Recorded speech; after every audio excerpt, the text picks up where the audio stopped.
गुरु चरण कमले धयो नमः। श्री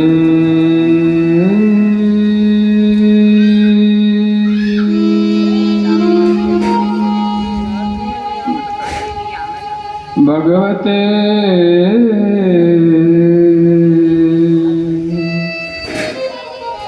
साम सदा शिवाय नमः। देयं सदा परिभव नामवेष्टितो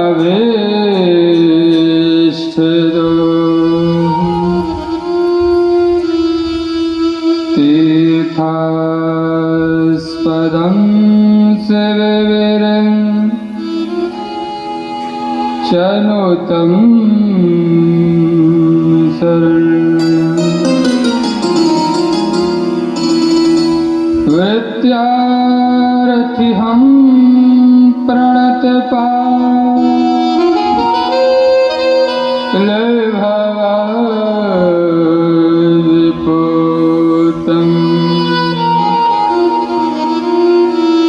वन्दे महापुरुषते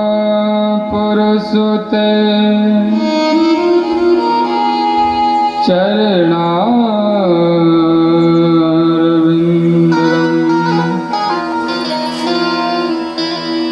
वंशी विभूषित करा नवनीरदाभा पीताम्बरहदरुणबिम्ब फलाधरोष्ठा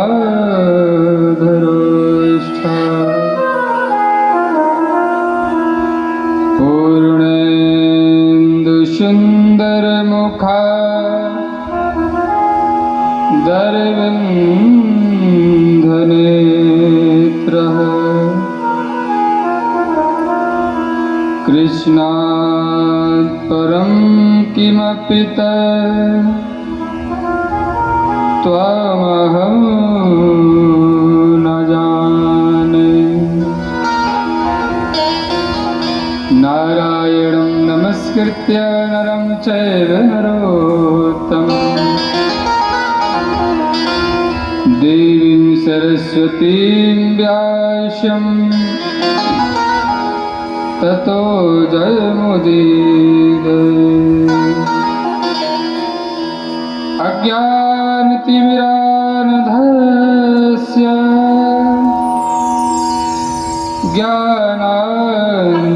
ज्ञानाञ्जनशलाकया चक्षुरुन्मीलितं येन तस्मै श्रीगुरुवे नमः। शिव कथा के रस के तुम भक्त राजमती,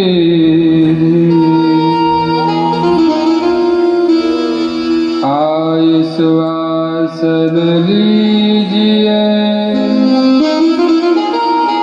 तेज पुंज कपिल। जय जय श्री राधा रमण, जय जय नवल किशोर। जय गोपी चित चोर प्रभु, जय जय माखन चोर। गंगा तरंग रमणी ये जटा कलापम। गौरी निरंतर विभो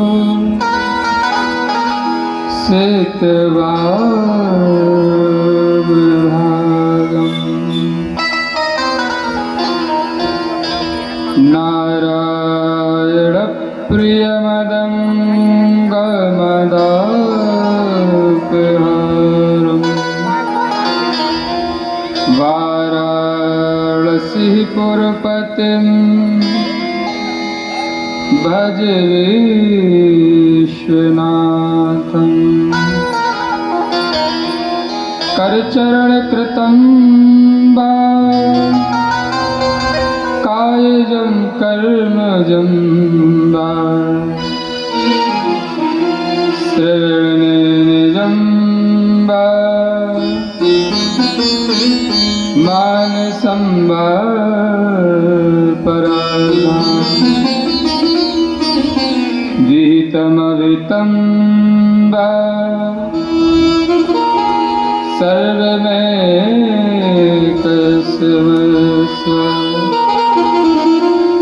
जय जय करुणाधर श्री महादेव शंभो। बोल शंकर भगवान की जय हो। काशी विश्वनाथ भगवान की जय हो। महाकाल भगवान की जय हो। श्री शिव महापुराण की गंगा मैया की यमुना मैया की श्यावर रामचंद्र की अनंत बलवंत हनुमंत लाल की नमः पार्वती बतये हर हर महादेव। आए मन और वाणी को पवित्र करने के लिए भगवान नाम कीर्तन करते हुए तृतीय दिवस की कथा में हम सब प्रवेश करेंगे। नमः शिवाय बोल नमः शिवाय। नमः शिवाय बोले नमः शिवाय। नमः शिवाय बोल नमः शिवाय। नमः शिवाय बोले नमः शिवाय। हर हर बोल नमः शिवाय।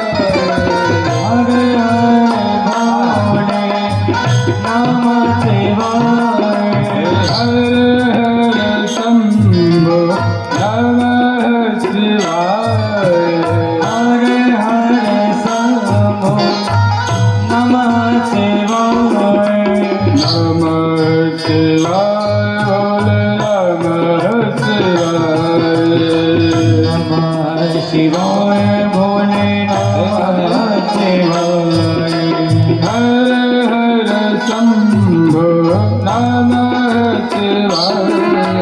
हर हर शंभो नमः शिवाय।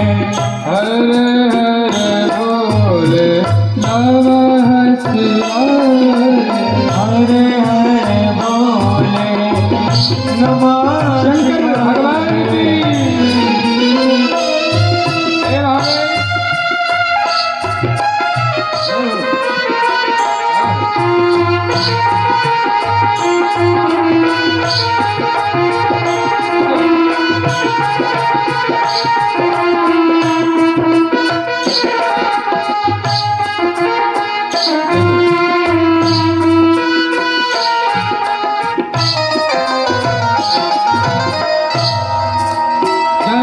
जटाधराय शिव जटाधराय। जटाधराय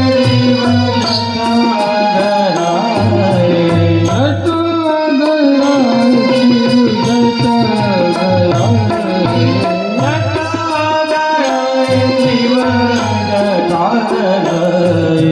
हर बोले नमः शिवाय। हरे हरे बोले नमः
में रमाए शिव भस्म में रमाए बस में रमाए शिव बस में रमाए हर हर बोले नमः शिवाय हर हर बोले नमः शिवाय हर हर गंगे नमः शिवाय हरे हरे गंगे नमः शिवाय नमः शिवाय शिव नमः शिवाय नमः शिवाय भले नमः शिवाय नमः शिवाय शिव नमः शिवाय ओ नमः शिवाय शिव नमः शिवाय हर हर बोले नमः शिवाय हरे हरे बोले नमः शिवाय हर हर शंभो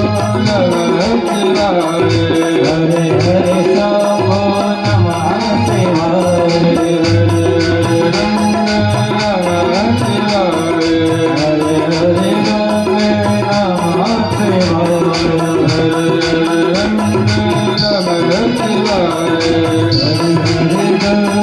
नमः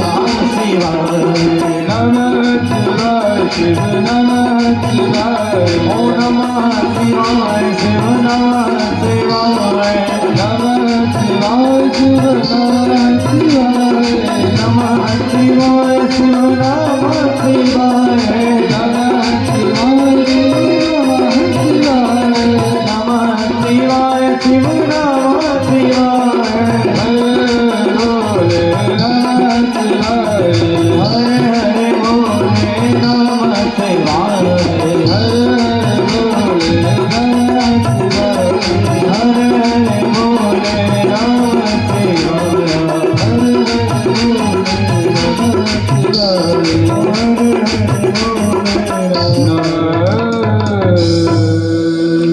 बोल शंकर भगवान की काशी विश्वनाथ भगवान की महाकाल भगवान की नमः पार्वती पतये हर हर महादेव अकारण करुणावरुणालय भक्तवांचा कल्पतरु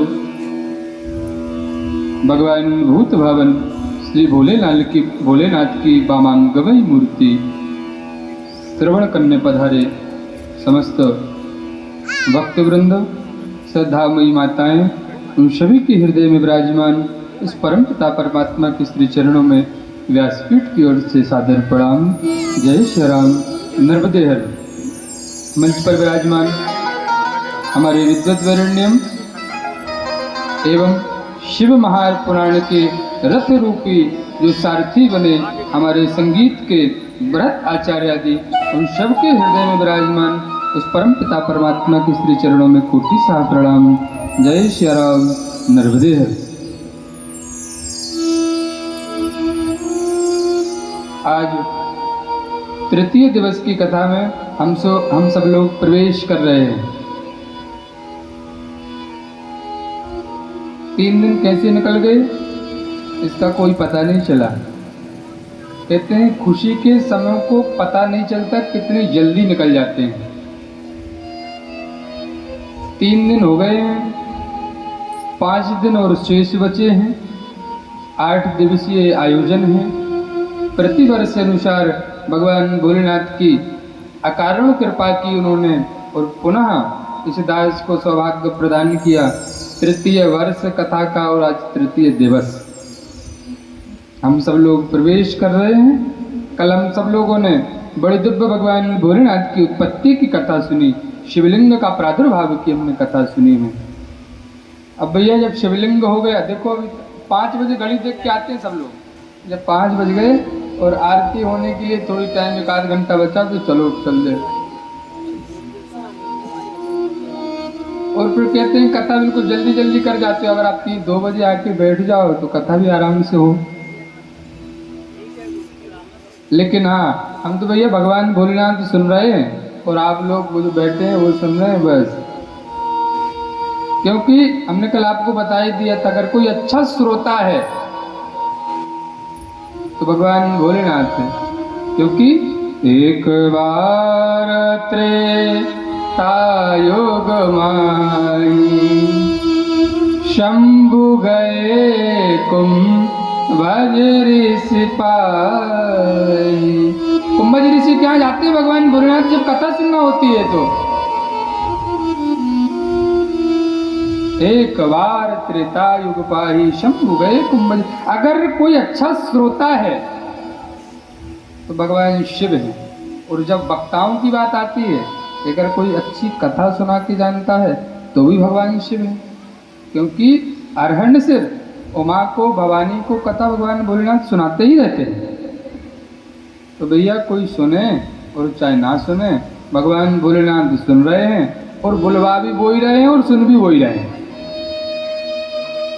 क्योंकि हम में इतनी सामर्थ्य नहीं है कि अगर यहाँ बैठ करके हम कई बार तो भगवान कर भी देते हैं जो सोच के आओ ना, याद करके आओ कि आज इसको बोलना है, वो ऐसा एक तार काट देते हैं ऊपर से, फिर खूब सोचते रहो क्या याद करके आए थे, क्या बोलना था, लेकिन कुछ याद नहीं आता, सब तरह की तरह रह जाता है। कभी कभी वो कहते हैं बेटा ये मतलब ये मत सोचना कि तुम बोल रहे हो, यहाँ वही तुम बोलोगे जो हम बुलवाएंगे। किसी जब ये काले काले से नाग जैसे दिखते हैं ना सामने और आप लोग जब बैठे रहते हो तो होश भूल जाते हैं कि अंदर बोलना क्या है,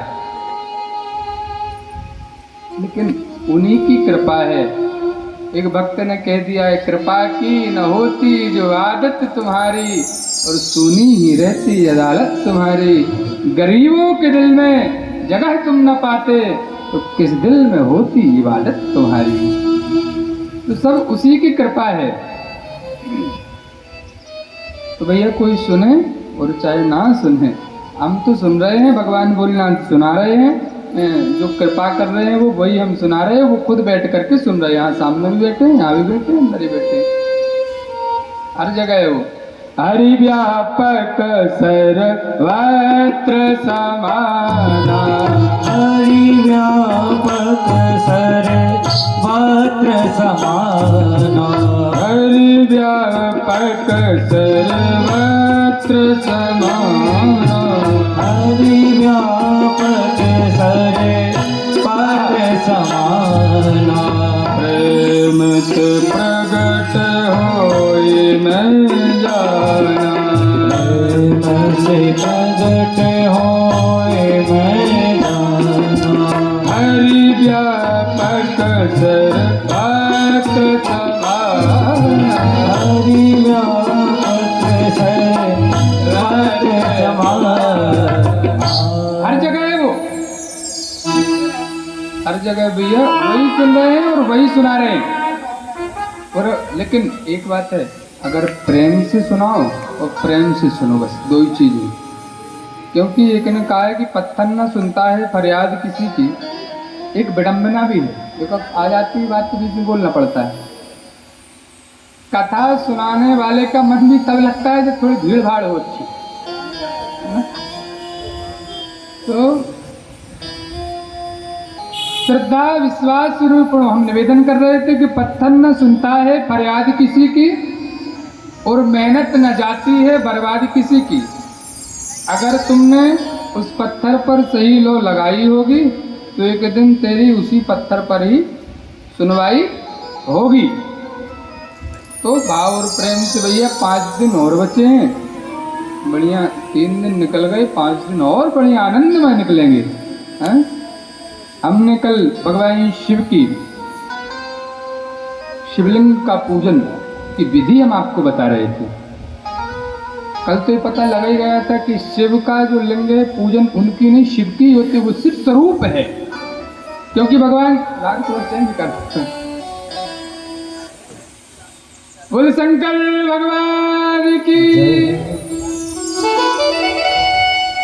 वो भगवान स्वयं शिव ने अपने ज्योति रूप में प्रकट किया था और सर्वप्रथम ब्रह्मा जी को दिया, और ब्रह्मा जी से भगवान विष्णु इस प्रकार से उस शिवलिंग की पूजन की, शिवलिंग का प्रादुर्भाव हुआ। अब पूजन की विधि आती है कि उस शिवलिंग की पूजन की क्या विधि। शायद हमने कल सुन लिया था, लेकिन फिर से अच्छा, क्या कौन कौन सी विधि है? कल सुन लिया। अच्छा बताओ, क्या तरह सुन लिया? शिवलिंग पूजन की अनेक विधि हैं, जिनमें से पहली एक विधि है एकोपचार पूजन। कौन सी?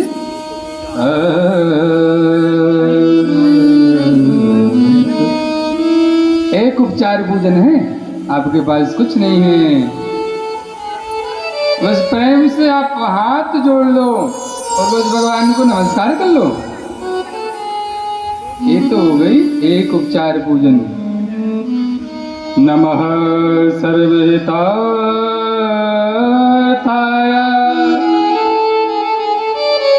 जगदाधारहे तदे। आप हाथ जोड़ करके प्रणाम कर लो, ये भी पूजन हो गई। और हाँ, दूसरी है पंचोपचार पूजन। भगवान का हमने ध्यान किया है, स्नान कराया, वस्त्र पहना दिए, भोग लगा दिया और पुनः हाथ जोड़ करके भगवान की प्रार्थना कर ली। ये पंचोपचार पूजन है। एक होती है षोडशोपचार पूजन, जिसमें हमने ध्यान भी किया, आसन भी दिया, पाद्यर्घ्य भी दिया, दूध दही घी शक्कर शहद वस्त्र यज्ञोपवीत चंदन अक्षत फूल बेलपत्र शमीपत्र तुलसी मंजली अबीर गुलाल इत्र धूप दीप नैवेद्य ऋतुफल तांबूल, जो हम लोग रोज करते हैं। ये तो हो गई षोडशोपचार पूजन। ये पूजन की विधियां हैं। और अगर कोई पूजन सामग्री नहीं हो, एक पूजन और है जिसको बोलते हैं मानसिक पूजन। मनसा देव देवेशा पूजया सुर पूजितं श्याम सदा शिव प्रीति मनसा पूजना विधे। मानस पूजन। आपके पास कुछ सामग्री नहीं है, थोड़ा ध्यान से सुनना। अगर कुछ पूजन नहीं कर सको तो भैया ये मानसिक पूजन जरूर करना।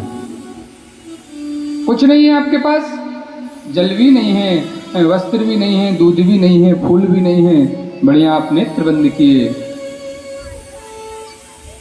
और हाँ, कहीं भी हो, घर में बैठे हो, घर में नेत्र बंद कर लिए कि हम शिव शक्ति मंदिर धर्मशाला पहुंच गए। नेत्र बंद किया, अब भगवान के मंदिर पहुंचे और मंदिर में भगवान को एक लोटा जल चढ़ा दिया, भगवान को दूध अर्पण कर दिया, भगवान को वस्त्र पहना दिए, बढ़िया सुंदर चंदन लगा दिया, फूल भी चढ़ा दी, बेलपत्र भी चढ़ा दी और भोग भी लगा दिया और प्रणाम कर लिए और फिर घर आ गए। अब क्या लगा है आपका? कुछ नहीं लगा। बैठे घर पे हैं और पूजन हो गई और 100% क्या 200% पुण्य फल मिलेगा। कलयुग में एक यही नियम है, पाप, और ध्यान से सुनना, ये बहुत गहन चर्चा है। पाप जब तक व्यक्ति करता नहीं है, जब तक उसको पाप लगता नहीं। और पुण्य की चर्चा, शुभ फल की चर्चा, आप एक बार सोच लो कि हम उज्जैन चले गए या काशी विश्वनाथ के दर्शन चले गए, हम प्रणाम कर आए, बस फल मिल गए। अब जब जाओगे तब जाओगे, पुण्य फल अभी मिल गया आपको। तो ये है मानसिक पूजन। एक बड़े भक्त हुए श्री नाभाजी महाराज, ये मानसिक, हमारे पूज्य गुरुदेव गाते हैं इस कथा को, वो मानसिक पूजन करते थे। और मानसिक पूजन में इतनी शक्ति होती है, इतनी शक्ति होती है कि आप मानसिक पूजन करते करते करते आपको ये पता लगने लग जाएगा कि सामने वाले के मन में क्या चल रहा है। आप इसका पता लगा सकते हो। नाभाजी महाराज इसी प्रकार से पूजन करते थे, भगवान की अष्टांग सेवा करते थे। उनका एक शिष्य थे। एक दिन नाभाजी महाराज जब नाव लेकर के समुद्र में जा रहे थे व्यापार करने के लिए, उनका एक शिष्य,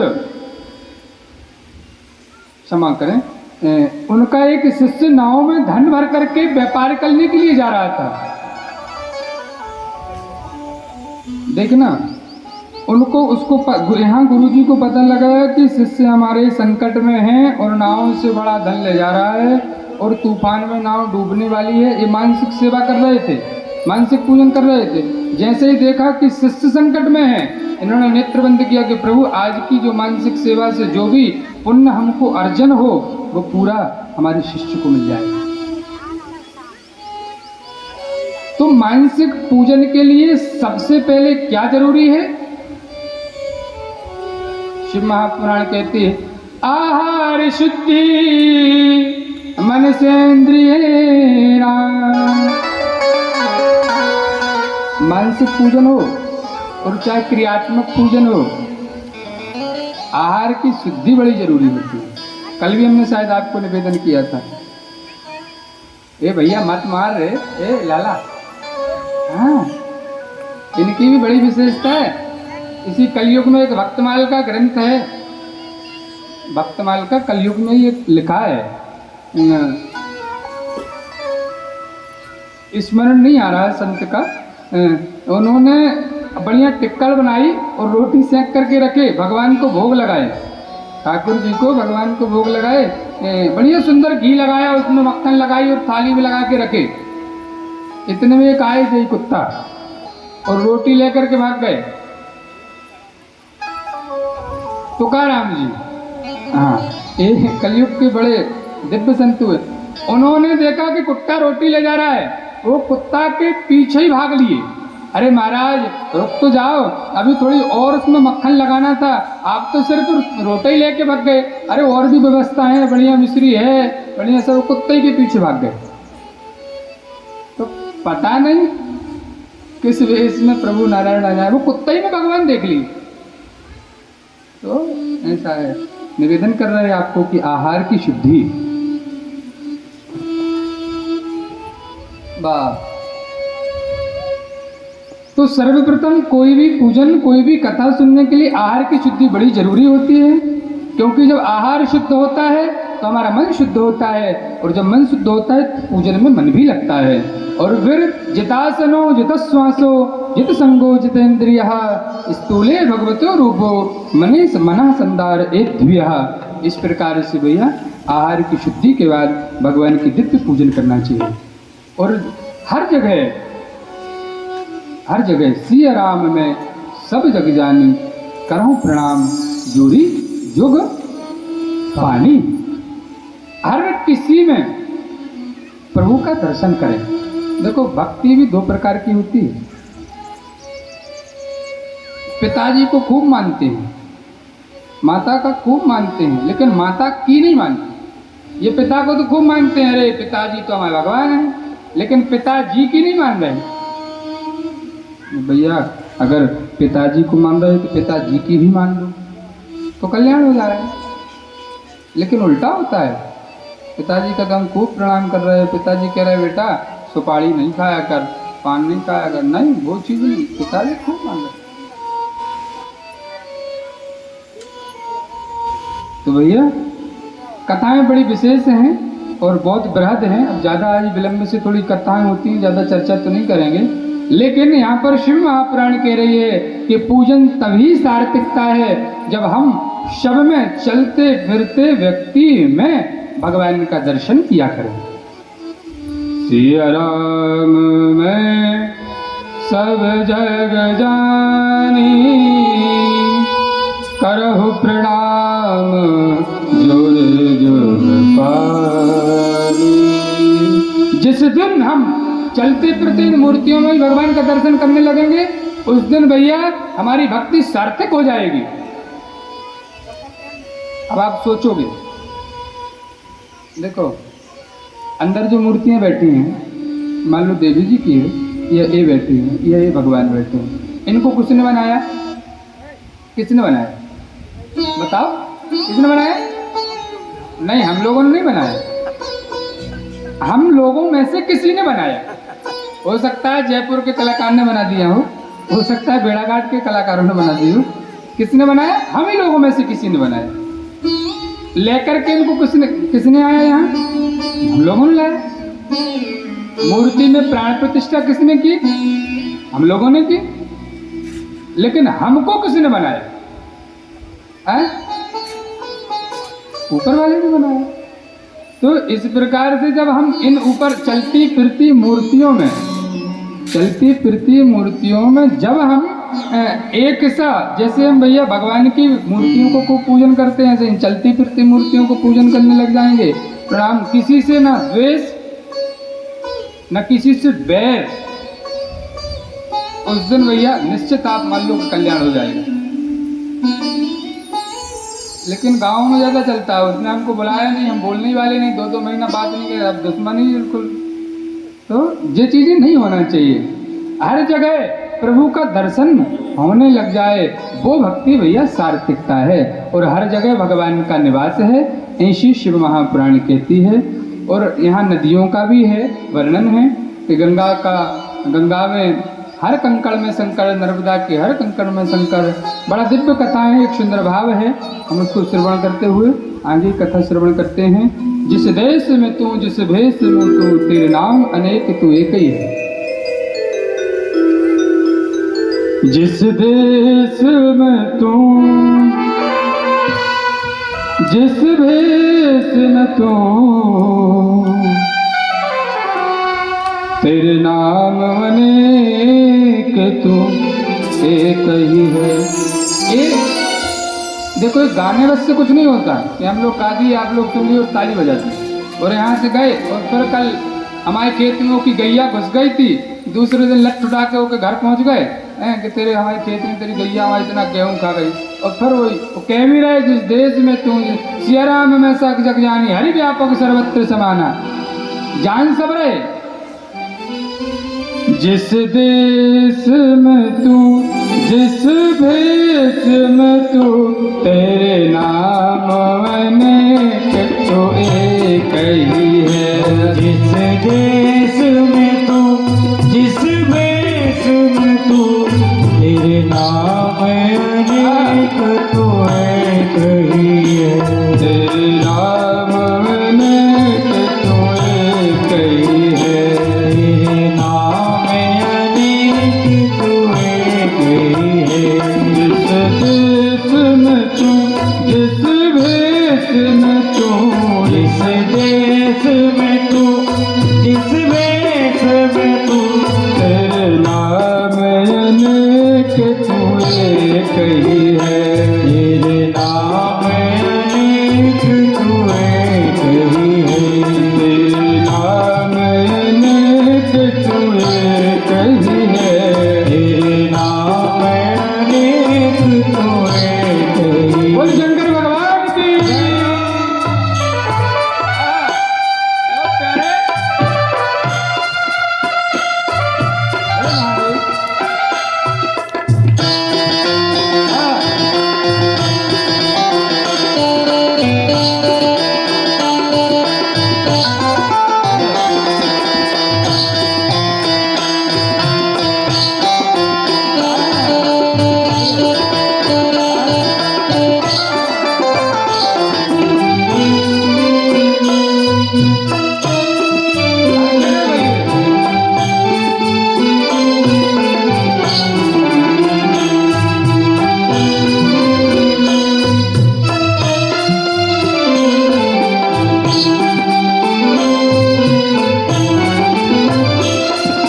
जिस देश में तू, जिस भेष में तू, जिस देश में तू, जिस भेष में तू, तेरे नाम अनेक तू एक ही है। तेरे नाम अनेक तू एक ही है। तेरे नाम अनेक तू एक ही है। तेरे नाम अनेक तू एक ही है। इसका अंतरा जो है, जितने भी भजन लिखा है ना,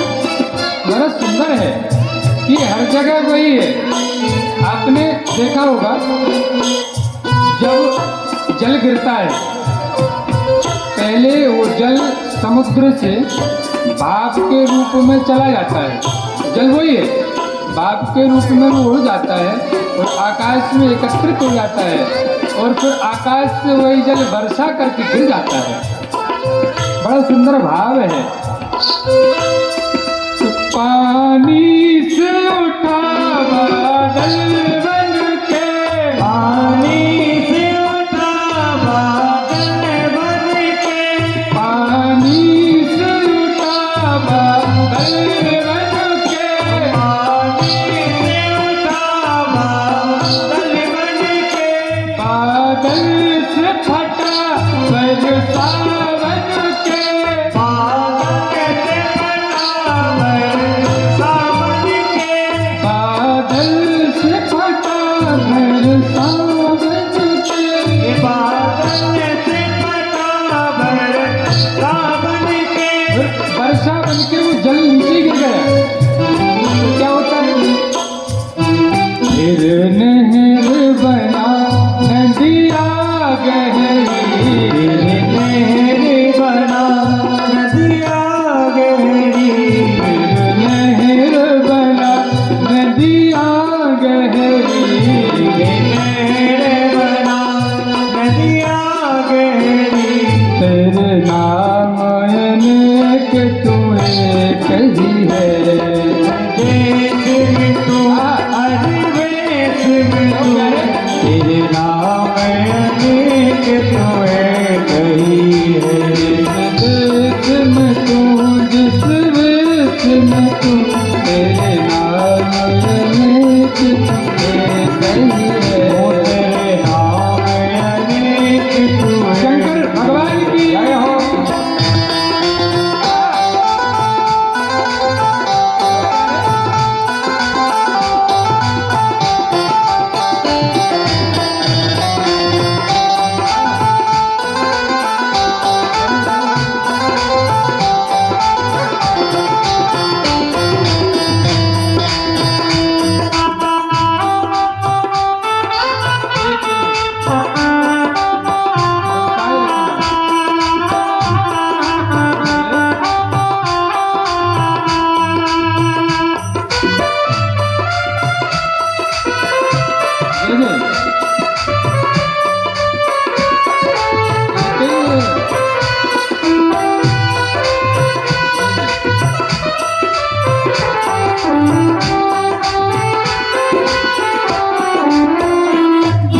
देश में तू जिस वेश में तू, तेरे नाम अनेक तूने कही है।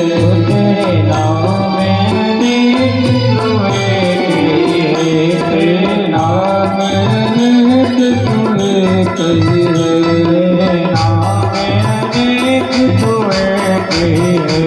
तेरे नाम अनेक तूने कही है। तेरे नाम अनेक तूने तूने कही। बोल शंकर भगवान की जय हो। वो भैया प्रथम कोटि के भक्त होते हैं जो चलते फिरते भगवान का दर्शन करते हैं। हर जगह वही है। जिस देश में तू, जिस भेष में तू, तेरे नाम अनेक तो एक ही है। इस प्रकार से भगवान का चलते फिरते मूर्तियों में दर्शन करना प्रथम कोटि की भक्ति है। आगे चल करके भगवान की पूजन की सामग्री बताई कि पूजन की भगवान की शिव की पूजन में उपयोग होने वाली सामग्री कौन कौन सी जरूरी है, जिसमें सर्वप्रथम है भैया भगवान की पूजन में दुग्ध, जल, बिलपत्र, शमी पत्र, तुलसी मंजली और धतूर फल और अकाव का पुष्प और भांग, ये विशेष पूजन की सामग्रियां हैं जो भगवान की पूजन के लिए जरूरी है। और भगवान की पूजन कैसे करना चाहिए इसकी भी विधि है। एक आसन पे बैठ के, सुखासन पे बैठ के, सुखासन कोई भी हो। सुखासन का मतलब तो वैसे ये होता है कि आराम से पालथी मार के बैठो, ऐसे घुटना तोड़ के न बैठो, ये होता है। अब वो देखो एक उम्र है, ऐसा नहीं है, सब समस्याएं होती हैं, लेकिन अगर भगवान ने आपको निरोगी बनाया है तो प्रयास करें कि सुख आसन पे बैठ करके, एक आसन पे बैठ करके भगवान का पूजन करें। और जब तक पूजन करें तब तक भगवान का होकर करें, संसार के होकर नहीं। क्या संसार के होकर नहीं, भगवान के होकर। हम बार बार कहते हैं जब सुबह पूजन होती है, 1 घंटा है, 2 घंटा है, आप भैया थोड़ी देर ध्यान नहीं लगा लूँ, बाद में बात करना, लेकिन ये विडंबना है। जितना दिमाग पूजन में चलता है उतना शायद घर में नहीं चलता हो। जैसे ही पूजन चालू होएगी ना, तो कहीं आज शाम को 4 बजे गेहूं में दवाई भी डालना है, पूजन चल रही है, पंडित जी बोल रहे जल चढ़ाओ, चला गया दिमाग कहाँ? खेत में। तो अभी सिहोरा भी जाना है, सामान भी लाना है, घर में ये भी नहीं है, वो भी नहीं है, वहाँ भी जाना है। जिस दिमाग चल इसमें रहा है, पता नहीं घर का भी काम हुआ होगा कि नहीं हुआ होगा, भोजन बना होगा कि नहीं बना होगा। बैठे पूजन में हम कि मन बड़ा चल चल है, कैसे तेरा भजन करूं। ये बड़ा चंचल है। और मन जो है, मन कोई लोहे से कम नहीं है। लोहा सब जानते होगे कितना कड़क होता है लोहा, कितना टाइट होता है लोहा। लेकिन लोहा को अगर आप चाहो कि आसानी से मोड़ लो, तो वो भैया मुड़ने वाला नहीं कि मुड़ जाएगा, मुड़ जाएगा। मुड़ता तो होगा यार, ऐसे तो नहीं कि मुड़ता नहीं होगा लोहा। अब अगर लोहा मुड़ेगा नहीं तो आप कहोगे हंसिया काहे से बनते होंगे, तो कुल्हाड़ी काहे से बनते हो, आप सुपारी काटते हो, सरौतिया, वो सब लोहे के तो है ना। अब मुड़ता तो होगा लोहा कि नहीं मुड़ता। जैसे लोहा मुड़ता है ऐसे मन भी मुड़ता है। मन भी उतना ही कठोर है जितना कठोर लोहा है, लेकिन मन में एक विशेषता चंचल बहुत है कि मन बड़ा चल चल है, कैसे तेरा भजन करूं। जितना इसे समझाऊं उतना ही मचलता है, भोले तेरे चरणों में। भैया लोहा भी मुड़ता है और मन भी मुड़ता है। मन जो है वो मुड़ता है भगवान की पूजन से, भगवान की कथाओं से। लोहा मुड़ता है काय से? काय से? हाँ भैया, जब तक लोहा गर्म नहीं होता तब तक नहीं मुड़ता। और इस मन को भी पहले गर्म करना पड़ता है, वैसे साधारण थोड़ी मिलता है। बाबा गोस्वामी ने रामचरितमानस में लिखा है, जब अहिल्या का उद्धार करके, यहाँ सब लोग जानते हैं रामचरितमानस की, सब अच्छे वक्ता हैं और सब अच्छे श्रोता भी हैं। हाँ, अहिल्या का जब उद्धार करके प्रभु श्री राम दंडकारण्य में उपासना बनी थी, पत्थर की थी अहिल्या, उसका उद्धार करके जब भगवान आगे बढ़े, गोस्वामी तुलसीदास बाबा का मन भी पिघल गया कि देखो तो अकारण करुणा करने वाले जिस प्रभु ने उस पत्थर बनी अहिल्या का उद्धार कर दिया, वो हम सबका क्यों नहीं उद्धार करेंगे। लेकिन जब जब मन पिघले या मन मुड़े तो भैया मन को डांटना चाहिए। बाबा गोस्वामी जी ने अपने मन, जैसे ही मन उनका पिलगा, उनका मन गर्म हुआ, बाबा गोस्वामी जी ने खूब डांटा। दोहा लिखा है, अस प्रभु दीन बंधु हरि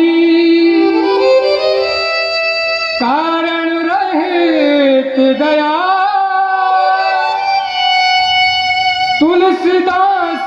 सठ ताहि भज छाड़ी कपट जैसे ही मन पिलगा और डांट दिया है बाबा ने, अस प्रभु दीन बंधु हरि, जिन दीन बंधु की कथाओं से तू इतना पिघल गया है, अस प्रभु दीन बंधु हरि कारण रहित दया। तुलसीदास, ए तुलसीदास, सठ सठ कह रहे हैं, सठ कहते हैं मूर्ख को। संस्कृत की गालियां भी बड़ी मीठी होती हैं। अब किसी से अपन बोल दो आओ भैया सठ, अब वो क्या समझेगा कि सठ काय को बोल रहे हैं? सठ बोलते हैं मूर्ख को। अब किसी से अपन बोल दो कि आओ भैया खर, आप खर बोलते हैं गधे को। देखो एक भी बात मन से नहीं कह रहे, सब पुराणों में लिखा है, ये संस्कृत के साथ वाक्य है। अब किसी से हम बोल रहे हैं आओ भैया ग्राम सिंह और क्या हाल है, अब वो क्या समझेगा? ग्राम सिंह, ग्राम सिंह मतलब गांव का शेर, लेकिन नहीं, ग्राम सिंह बोलते हैं गांव के कुत्ते को। अब आप लोग बोलने मत लग जाना किसी से, है? अब किसी से बोलो कि आओ भैया खर, खर बोलते हैं गधे को। अब किसी से बोलो आओ भैया बाराह, ये समझ जाएगा। लेकिन हाँ, इसलिए हमको तो लगता है संपूर्ण भारत भूमि में हमारा जहाँ तक मत है कि संपूर्ण भारत भूमि एक ही मंदिर है भगवान बराह। हमको शायद ऐसा स्मरण है, वो अपने यहाँ मझौली में भगवान बराह रूप में विराजमान है। बड़ा दिव्य भव्य मंदिर है। सभी लोग प्राय यहाँ तो दर्शन किए होंगे, और हम तो बचपन में खूब गए, क्योंकि हमारी जन्मभूमि भी वहीं से पास है, तो हमारा जाना भी होता था। संपूर्ण हमको शायद ऐसा स्मरण है, कहीं नहीं है भगवान बराह का मंदिर। अब किसी से अपन बोल दो आओ भैया बाराह है, तो वो क्या समझेगा? तो संस्कृत की गालियां भी बड़ी अच्छी हैं। तो बाबा गोस्वामी ने अपने मन को यहाँ डांटा, अस प्रभु दीन बंधु हरि कारण रहित दयाए तुलसीदास सठ, ए सठ मूर्ख मन, जिनकी कथा से तू इतना पिलगा है, ताहि भज, तो उन्हीं को भज। छाड़ी कपट जंजाल, इन सारे कपट को छोड़ दे, ये सब जंजाल को त्याग दे। तो बाबा गोस्वामी ने वही किया। जैसे ही भैया मन आपका पिल गए कथा में, अरे नहीं महाराज सही कह रहे हैं पंडित जी। और ये कथाओं में ही होता है, एक तो कथा में, और दूसरा होता है जब राम नाम सत्य करके हम जाते हैं ना, वह किसी का संस्कार करने। आप विश्वास नहीं मानोगे, जितने लोग भी जाते हैं वहाँ, भैया प्रमोद भैया, जितने लोग भी वहाँ जाते हैं आग लगाने, उनको इतना ज्ञान हो जाता है, इतना कॉन्फिडेंस बढ़ जाता है उनका कि उनसे पूछो मत। उनको पूरी गीता याद हो जाती है, उनको पूरी पुराणे याद हो जाती हैं, पूरे शास्त्र याद हो जाते हैं। कुछ नहीं है भाई, लाइट भी देखो भैया, उसको जनरेटर को थोड़ी दूर खिसका के रखो आप भैया।